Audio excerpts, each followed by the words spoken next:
खबर सच के साथ। मुंबई के जैनबिया इमामबाड़ा वक्फ मिल्कियत की सौदेबाजी करने के जुर्म में बिल्डर अख्तर हसन रिजवी और जावेद हसन रिजवी के खिलाफ मुंबई के मारे मार्ग पुलिस थाने ने मझगांव कोर्ट में चार्जशीट दाखिल की है। इस चार्जशीट में अख्तर हसन रिजवी और उनके भांजे जावेद को बतौर आरोपी नामजद करते हुए उनके द्वारा इमामबाड़ा वक्फ मिल्कियत को बेचने का आरोप सिद्ध हुआ है। अब आपको बताते हैं कि असल मामला क्या है। मुंबई के रहने वाले आमिर पंजवानी ने 8 मार्च 2019 को मुंबई के मारे मार्ग पुलिस थाने में एक शिकायत दर्ज कराई। शिकायत में उन्होंने इस बात का जिक्र किया है कि वक्फ की मिल्कियत इमामबाड़ा जो मुंबई के भिंडी बाजार इलाके में है, उसे आरोपी अख्तर हसन रिजवी और उसके भांजे जावेद हसन रिजवी ने गैर कानूनी तरीके से फरोख्त किया। जांच में दस्तावेजों में हेरफेर और छेड़छाड़ करने के भी पुख्ता सबूत का जिक्र जांच अफसर प्रदीप मौर्य ने किया है। इस तरह से अब आरोपी अख्तर हसन रिजवी पर कभी भी कानून का शिकंजा कस सकता है और वो कभी भी जेल की सलाखों के पीछे जा सकता है। मजिस्ट्रेट ने कहा था कि शिकायत में लगाए गए सभी आरोपों और रिकॉर्ड पर दर्ज दस्तावेजों को देखते हुए ऐसा लगता है कि आरोपी ने ही दस्तावेज तैयार किए थे। अदालत ने कहा कि चूंकि अपराध का खुलासा हो चुका है, इसलिए पुलिस जांच की जरूरत नहीं है, सीधे एफआईआर दर्ज की जाए। शिकायत में कहा गया था कि पकमोड़िया स्ट्रीट की जमीन पर एक ग्राउंड फ्लोर और 2 मंजिला इमारत है। ग्राउंड फ्लोर और पहली मंजिल धार्मिक उद्देश्यों के लिए रिजर्व है। इसमें कहा गया था कि ये एक वक्फ की मिल्कियत है। शिकायत में कहा गया है कि 2010 में जैनबिया ट्रस्ट, जिसके अख्तर हसन रिजवी मैनेजिंग ट्रस्टी हैं, उन्होंने मिल्कियत को रिडेवलपमेंट के लिए सैफी बुरहानी एफलुएंट ट्रस्ट को बेच दी। हमने एफआईआर दर्ज होने के बाद आरोपी अख्तर हसन रिजवी से उस वक्त कुछ सवालात पूछने की कोशिश की, जिसके बाद रिजवी आग बगोला हो गए। वो न सिर्फ आग बगोला हुए बल्कि सवाल करने पर उन्होंने धमकियां भी देनी शुरू कर दी।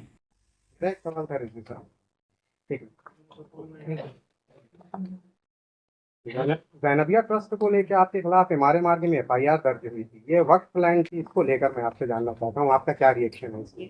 आप ये सवाल यहाँ नहीं करेंगे और इसका जवाब नॉट द ओकेजन। ठीक है, ये आप बोल दीजिए ना, कुछ नहीं बोलेंगे। कोई जवाब कुछ नहीं बोलेंगे। उसमें आपके खिलाफ एफआईआर हुई थी, कुछ नहीं बोलेंगे। करूंगी कि ये कल्चरल फेस्टिवल तो वक्फ लैंड आपने सेल किया है। रिक्वेस्ट करूंगी कि ये कल्चरल फेस्टिवल के लिए, बच्चों के लिए हमने किया है। आज के ये जश्न रिजवी का प्रोग्राम है और अगर किसी ने पैसा दे के आपको भेजा है ना, तो आपका भी हम इन्वेस्टिगेशन करवाएंगे। ठीक है। आप इस बारे में क्या कहेंगे, इस ब्यूटी से जो आपने सेल किया था? मैंने अभी आपसे रिक्वेस्ट किया है कि अगर आपको पर्सनली कुछ पूछना है तो आप ये सवाल पर्सनली ऑफिस रिक्वेस्ट है। ये बच्चों के कल्चरल फेस्टिवल है, आप क्यों माहौल बिगाड़ना चाहते हैं? हमारा काम है सवाल करना। हाँ। आप जवाब मत दीजिए। आप आइए ऑफिस में आइए। तो नहीं बोल दिया है ना, अब जाइए। नहीं, वक्त लैंड थी ना वो। पॉइंट बात कीजिए ना। एक आप कौन? Who are you? फैकल्टी है वो। हाँ ठीक है, हमारा काम है सवाल करना। नहीं ये पोजीशन ठीक है ना, आप ही बोलिए ना, क्या है, क्या दिक्कत है आपको सवाल करने में? Anjum, okay, everybody keep quiet, let him talk. आप थोड़े ना वो करोगे, और आपके होने के बाद मैंने सवाल किया। इस ब्यूटी के जरिए इस इलाके का रिडेवलपमेंट किया जा रहा है। पंजवानी ने जमीन पर जैनबिया ट्रस्ट के वजूद को लेकर सवाल उठाया। शिकायत में उन्होंने कहा है कि संपत्ति अली रजा नमाजी की थी और 1983 में इसे इमाम फाउंडेशन को बेच दिया गया था। उन्होंने कहा कि चूंकि पैसे का विवाद था, इसलिए नमाजी ने बॉम्बे हाईकोर्ट का रुख किया। विवाद का निपटारा हो गया और सहमति की शर्तों के अनुसार प्लॉट को इमाम फाउंडेशन के नाम पर रजिस्टर्ड किया गया। शिकायत में कहा गया कि सहमति की शर्तें 1983 में कभी रजिस्टर्ड ही नहीं हुई थी, लेकिन बाद में 2004 में रजिस्टर्ड हुई। आरोप लगाया गया कि पंजीकरण के पहले इमाम फाउंडेशन ने अवैध रूप से जमीन को जैनबिया ट्रस्ट के नाम पर ट्रांसफर कर दिया था।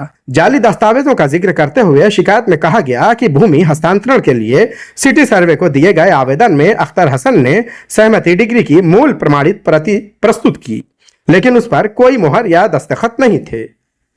शिकायत में कहा गया कि उन्होंने एडिशनल कलेक्टर के जरिए जारी 24 मई 2004 की तारीख वाली एनओसी भी जाहिर की, जो पकमोड़िया स्ट्रीट की संपत्ति से संबंधित नहीं थी, बल्कि विले पार्ले की एक मिल्कियत से संबंधित थी।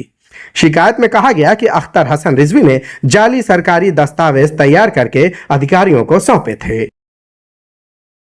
एसबीयूटी के जरिए इस इलाके की कई ऐसी मिल्कियत है जो वक्फ की मिल्कियत है।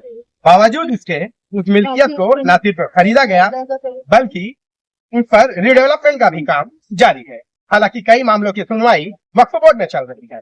अब ऐसे में देखने वाली बात यह होगी कि वक्फ की सौदेबाजी करने वालों के खिलाफ कानून का शिकंजा कैसे और कब कसेगा। शाहिद अंसारी, मुंबई टीवी, मुंबई।